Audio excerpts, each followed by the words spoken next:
के लिखने का अभ्यास कीजिए और जिस दिन 7.5 मिनट में 250 शब्द आप लिख पा रहे हैं और बाकी लोग पढ़ पा रहे हैं, अपना लिखा तो पढ़ ही लेता है आदमी, अगर आप 7.5 मिनट में 250 शब्द लिख लेते हैं और बाकी लोग पढ़ भी लेते हैं उसको, और आप करीने से भी लिख पा रहे हैं, पॉइंट्स ठीक से डेवलप कर पा रहे हैं उसमें, तो आप मान लीजिए कि आपको सफल होने से शायद कोई रोक नहीं पाएगा। इस परीक्षा का मर्म इतना ही है, पढ़िए, समझिए और बहुत तेज गति से, बहुत सटीक तरीके से लिखने का अभ्यास कीजिए, जो इन्होंने किया। अभी आपसे बात करेंगे ही।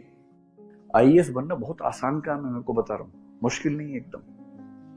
मुश्किल केवल इसलिए कि बहुत लोग बनना चाह रहे हैं, इसलिए मुश्किल है।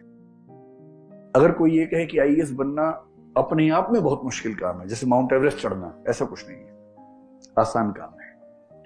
अगर स्ट्रेटेजी ठीक हो, मेहनत आपको ठीक से करनी आती हो, तो आसान काम है, मुश्किल काम नहीं। जो व्यक्ति मेंस के, जीएस के चारों पेपर में सारे के सारे क्वेश्चंस का आंसर लिख के आ जाता है, छोड़ता नहीं है, ये अपने आप में लगभग पर्याप्त है कि वो कम से कम टॉप के कुछ लोगों में शामिल हो जाएगा, बशर्ते उसका वैकल्पिक विषय और निबंध अच्छा हो। कितनी सिंपल चुनौती है, आपको हर पेपर में सारे प्रश्नों का उत्तर पूरा कर देना है।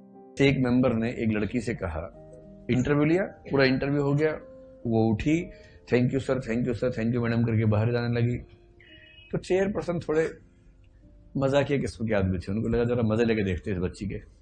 जब वो गेट के पास पहुंची, बोले वैसे एक बात कहना चाहता हूँ, आपका चेहरा देख के लगता नहीं कि आपको आईएएस बनाना चाहिए, आपका चेहरा ऐसा है नहीं आईएएस टाइप का। तो लड़की बोली कि सर अब जैसा भी है स्वाभाविक है, और चेहरा तो कईयों का नहीं होता है।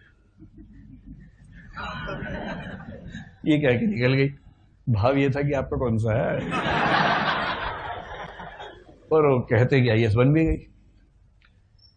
तो क्या होता है ना, प्रेजेंस ऑफ माइंड अभी एक ऐसी है, और उस समय बिना विनम्रता की सीमाओं को लांघे आप अपने मन की बात कह दें ठीक तरीके से, यही एकाध उत्तर इंटरव्यू में सारे पाप धो देता है, सारे पाप।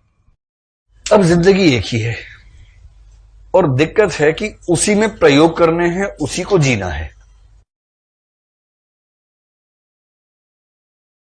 अस्तित्ववाद कहता है कि अपने जीवन के फैसले खुद करो। आप जो भी फैसला करेंगे उसके हिसाब से आपकी जिंदगी प्रभावित होकर रहेगी, और अच्छा खासा असर पड़ जाएगा। और जब आप प्रयोग करेंगे यानी कि निर्णय करेंगे, तो हर निर्णय में गलत होने का खतरा तो है ही। निर्णय गलत सिर्फ इसलिए नहीं होता कि हमारा निर्णय करने का जो स्टेमिना है या क्षमता है वो कम है, कई बार सूचनाएं कम होती हैं, कई बार परिस्थितियां ऐसी होती हैं कि वो फैसला करना पड़ जाता है। और हमारे जीवन के बहुत सारे निर्णय ऐसे होते हैं जो गलत होते हैं। थोड़ा बहुत गलत तो हर निर्णय है, कुछ ज्यादा गलत हो जाते हैं, गलत भी है और उनका जिंदगी पर बहुत गहरा प्रभाव भी है। एक निर्णय गलत हो गया, उसका प्रभाव इतना